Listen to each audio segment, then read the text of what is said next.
Hi everybody, this is Susan Elliott with another episode of Soapy Business. I want to talk to you today about something that's very important that every single soap maker who wants to have a profitable soap business should know, and that is your hits on the hit parade.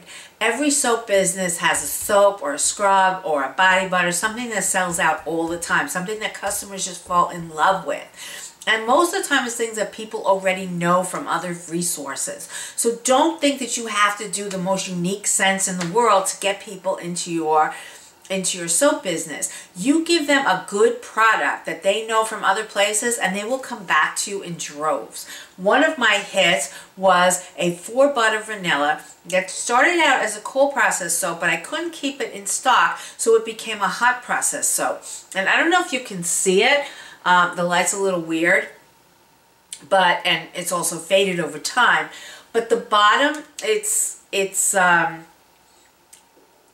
colored with titanium dioxide, and I put it into 2 batches, and I made the top layer a little lighter than the bottom layer and whipped it up a little more. So it gave the impression of being peaks. It's a 4 butter vanilla, and I got the idea from Bonnie of Good Spa, and I took her recipe and tweaked it to my own, and I use the same 4 butters in every single iteration of this soap. I absolutely standardized this recipe, and if you've seen some of my other videos for some of the failures that I had in my first year in the soap business, you'll know that a lot of my recipes either weren't standardized, or I couldn't remember what the heck I did, or if I had to troubleshoot a soap, I hadn't kept such detailed notes that I could troubleshoot it. But with the 4 butter vanilla, I had it down to a science. I was cranking this soap out week after week. And I also had a light lavender, which was also a hot process soap, because that also had been a cold process soap. And I could keep that in stock, so I turned it into a hot process soap. And that's one of the secrets, is you have to figure out what's the best way that you can make things and make them fast when you need them. And hot process is usually the way to go. The soaps do not seem to be as pretty as the cold process soaps, but that's not what customers are looking for a lot of times. My lavender hot process soap was mostly white with some specks of purple going through it. It was very pretty, but it wasn't a cold process soap. Now, what I did, once I realized that I had a hit on my hands, I had to standardize those butters. Not every butter that you ever get. I got shea butter, I got cocoa butter, I got mango butter, I got coke gum butter. Those are the 4 butters that I put in. Not every supplier is going to give you great product. You have to look at your soaps. You have to make smaller batches for yourself and say, what is the best product I can give my customers at the most economical price? So many times you're looking at the middle. You might be looking at the best product that you can get for the money. That doesn't necessarily mean that you go for the cheapest.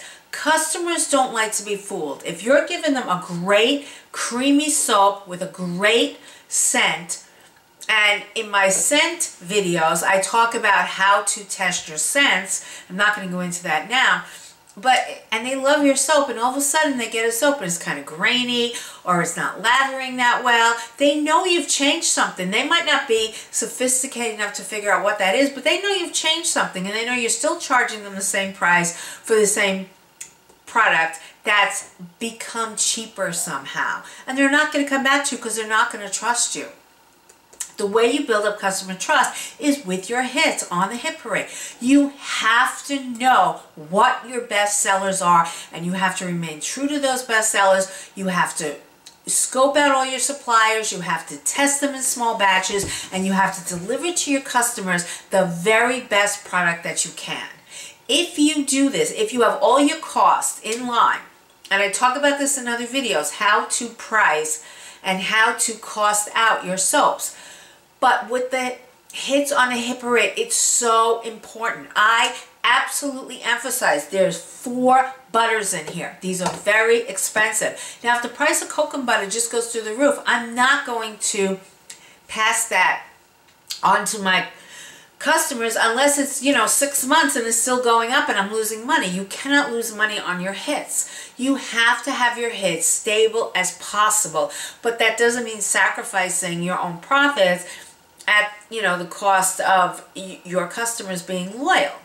So there's a lot of different considerations, and one of the considerations that you really need to just hold on to, how much does this actually cost? You have to standardize the batch, you have to standardize the supplies, you have to standardize the scent and the color as much as possible. If it's a hit, it's going to sustain other parts of your business that are dogs.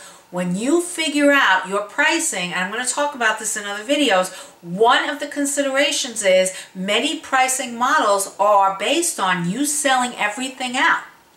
You can't come to a fair and good price that's going to sustain your business if it's not modeled on the assumption that you're going to sell everything out. And we know as soap makers, we're not going to sell everything out. But that's the assumption. So the more things you have that you do sell out of, the better your pricing model is going to be. Pay special attention to your hits. Make sure you have those costs absolutely down. That if it takes you months to standardize your recipe, you put that time in. That if it takes you months to figure out your exact cost, you put that time in. And you deliver to your customers the best quality product at the most economical price that's going to be good for them and good for your business. The hits will sustain the dogs. I promise you that. I'll be back with more. This is Susan Elliott for another episode of Soapy Business. Stay tuned.